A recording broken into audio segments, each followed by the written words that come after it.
TNT Business Podcast. I'm your host, KT Temple, and on location is Ken Temple. It's been a while. Welcome to I don't know, when's the last time we did this? It's been about a year. I think it was Christmas. Yeah, okay. I think we did one Christmas. Yeah. In person? The only time we're in person? Yeah. We don't live in the same place, and we're getting farther and farther away. So my dad just got back from doing rookie real estate agent.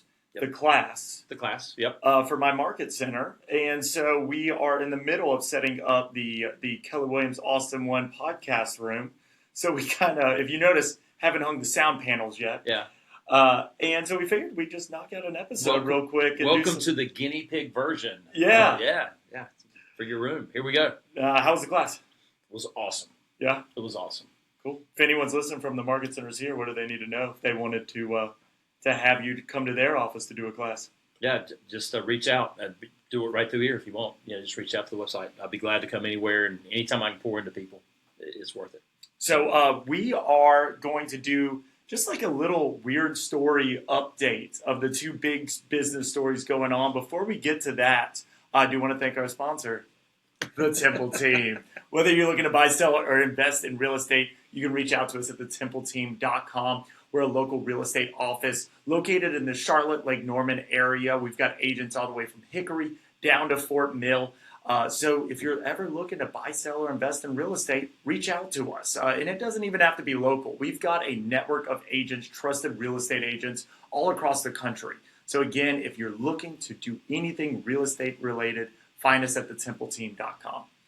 So, yeah, I got your referral partner in Chicago this week. We got a referral partner in Chicago, just like that. Just like that. Yeah, anywhere. So, let's start with Spirit Airlines. So, tell us a little bit about what's going on with that whole deal. Casey, if you go through the history of airlines, they have a history of getting in trouble. It's not... They're not run very well in America. Well, the thing is, I just think the business model is tough. And part of it is their expenses can fluctuate so much. But it's weird, there was big talk about the government bailing out Spirit Airlines. And I'm thinking, if the Temple Team goes bankrupt, the government ain't bailing me out. No. So why should it bail out Spirit? But I get it. When you start talking about this, you start looking at it, this is going to have effect on me because I'm planning on flying a bunch more. Yeah. And I fly a lot. It eliminates competition. It does. And believe me, Spirit they had been diluted so much. Like I fly out of Charlotte mostly. They were down. At one time, they were 3% of the flights out of Charlotte. Not that big a deal. They were down to 1%. Yeah. I don't know. But some places could see, some destinations you go to, like Fort Lauderdale, it's a big Spirit one. In fact, your brother just flew back from there on Spirit when they came back from that cruise. There, you could see prices 15, 20, maybe even 25% higher overall, overall price, because they went out of business. To me, that kind of makes it a big deal, even for a small one. But here's the reason I wanted to do this. This might not be the last one. Because right now, airlines have trouble making money anyway. Right now, jet fuel costs are through the roof. Yeah. I read where in a normal market, jet fuel costs are 30% of their expenses. When you think of all the real estate they have to operate out of, all the people they have to have for just fuel to be 30% of their expenses, man, that's a lot. And all of a sudden, you go, their prices are going way up, just like you and I at the pump. I know. I remember there's a quote from Richard Branson when he started Virgin Air, and he was like, "If you ever want to become a millionaire, here's the easiest way: become a billionaire and start an airline." Yeah. Well, and think about this: the airlines just went through it with COVID. When you just don't think about things that are going to happen, like 9/11. Okay, 9/11. How all of a sudden nobody's flying? And you didn't know that the day before. COVID, you didn't know that the day before. Now, Spirit, obviously, they've been in bankruptcy a couple times, so this wasn't as big a surprise. But just the overall industry, it has always struggled as soon as anything is not perfect. Yeah. Have you ever known people? I know people that I like a lot as long as everything in their life is perfect. But as soon as something's wrong, they want to ruin your day too, kind of deal. That's kind of the way the airline industry is. When it's good, it's good. And we always talk about, we're in real estate, and we talk about, the blessing of real estate is you're always on stage, and the curse of real estate is you're always on stage. Man, the airlines are always in the news, and it just seems like more and more it's for bad stuff. Like You know, Boeing. two TSA strikes in New York. Boeing with their problem that they've finally overcome.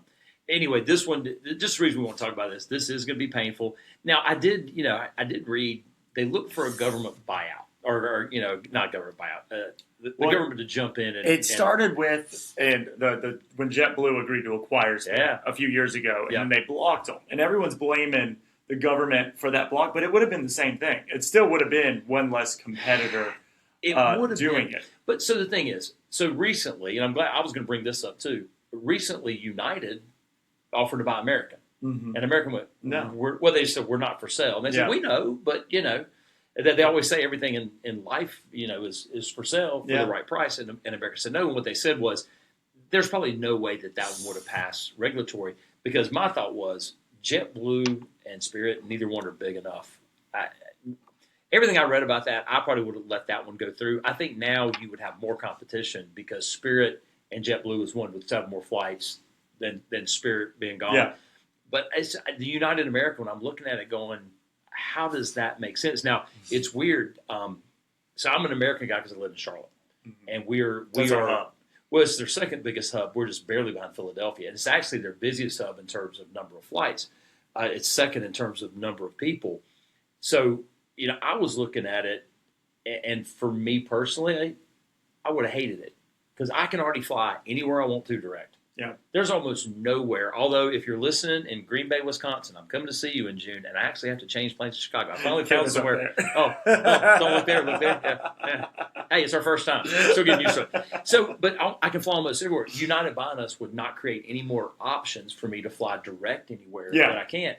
And in reality, I know what happened because I was part of U.S. Air. And, dude, when I was U.S. Air, my status was way up here. And then American bought U.S. Air, and my status – so I just now got my status back up to where I'm getting bumped to first class and the good stuff again. Don't throw all them United people in on me, or I'll just, I'll be screwed again. But that one's off the board at this point. But that is something they look at, is making sure that we have competition. At the end of the day, plane flights have already gotten more expensive because of the war. Yeah. Now we got this happening. I'll put it like this, and we need to do this for our trip coming up.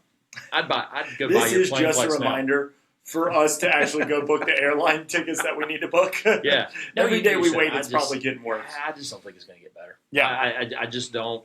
And here's your war update. It's still going on, even though they say it's not. We're just not.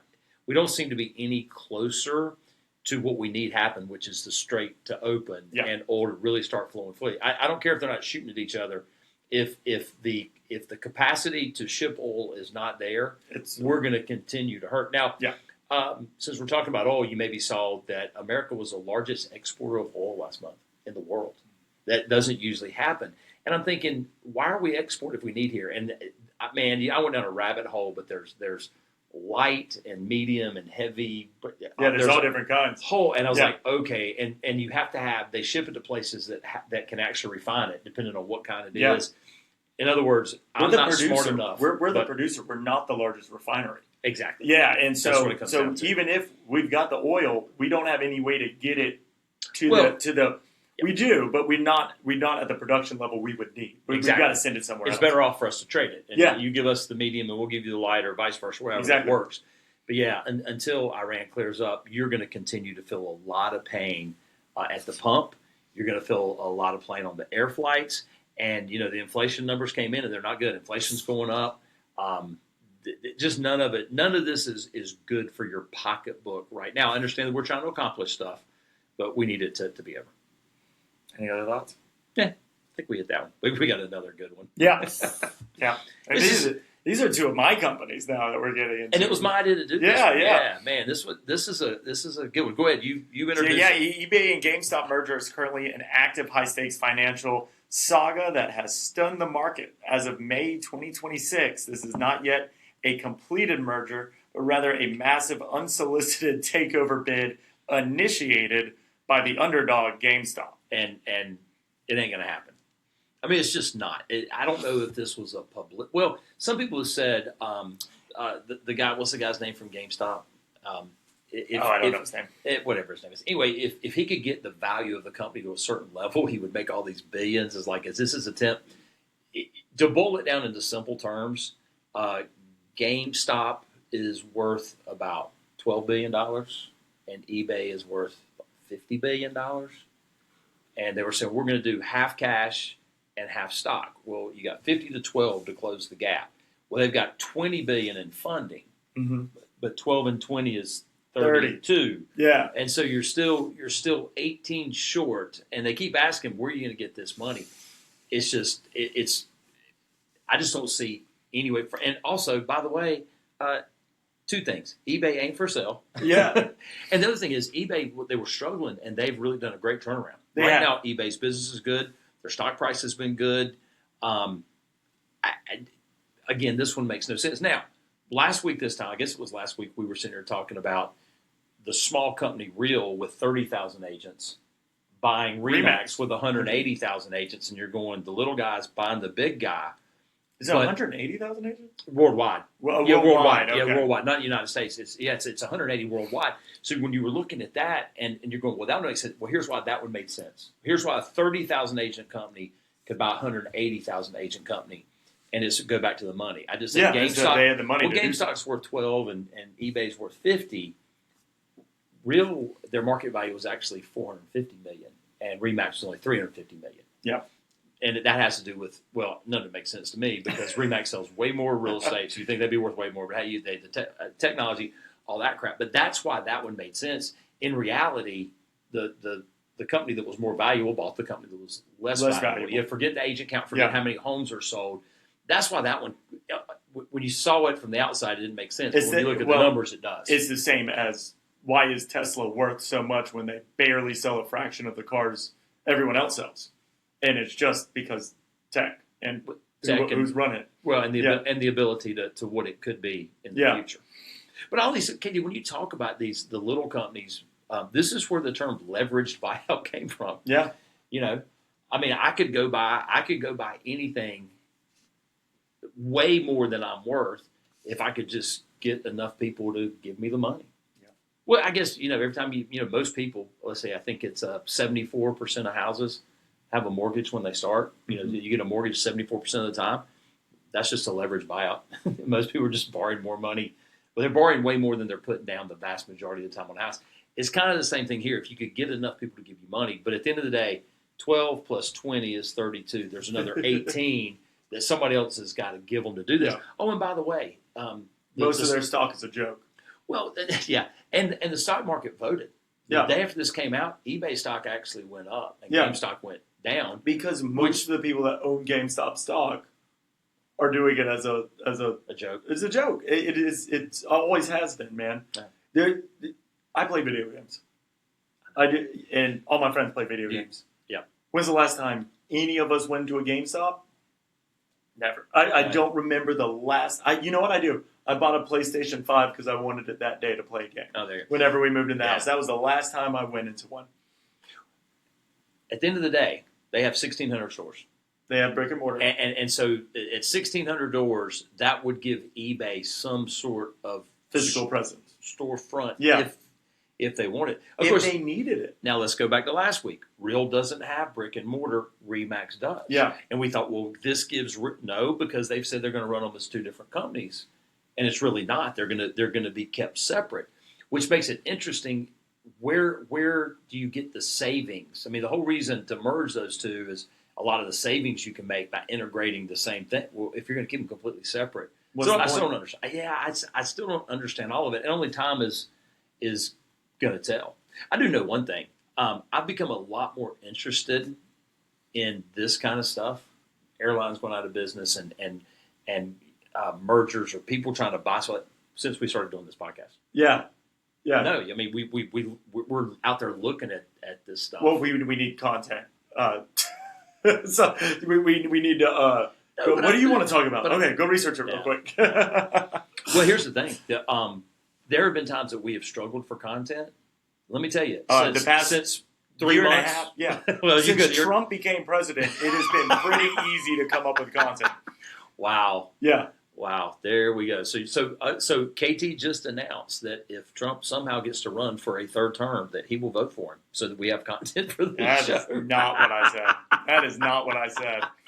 Yeah, but I mean, I remember like 2016 to 2020. that's when a lot of careers started around content because there was so much content to do. And the money came in, and it was a bit calm. We had COVID, Yeah. but when all these things are happening all at once, he's a destabilizing person, regardless of your opinion. He is. He does. The current administration does keep the news cycle rolling. Oh yeah. I'll give you that one. Yeah. All right. Anything else?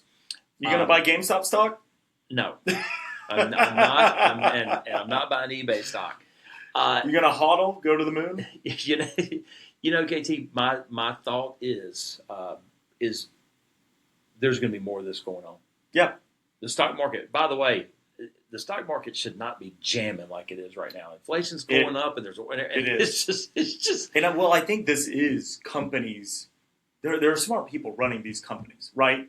And they didn't get there by being dumb. That is correct. And they are if you notice a lot of companies merging, and they're not really being specific, well, they're probably trying to be safe. And there's power in numbers, and you might trying to be safe because you see something on the horizon. And the larger and the more the more tech you have, the more people you have, the safer you can be when a change happens. And so I would look at all these things going, oh, why are these giant companies wanting to get even bigger really fast? Because this is the only way you get big really fast is when you merge. Yep. And they're strapping on the seatbelt for something. So, there you go. All right. Take us home. Well, if you found this episode interesting, you can leave us a review. Really does help us out a lot, guys. We really appreciate you listening. We'll be back again next Wednesday with another episode. And thank you again to our sponsor, the Temple Team. If you're looking to buy, sell, or invest in real estate, find us at thetempleteam.com. See you next week. Thanks for joining me.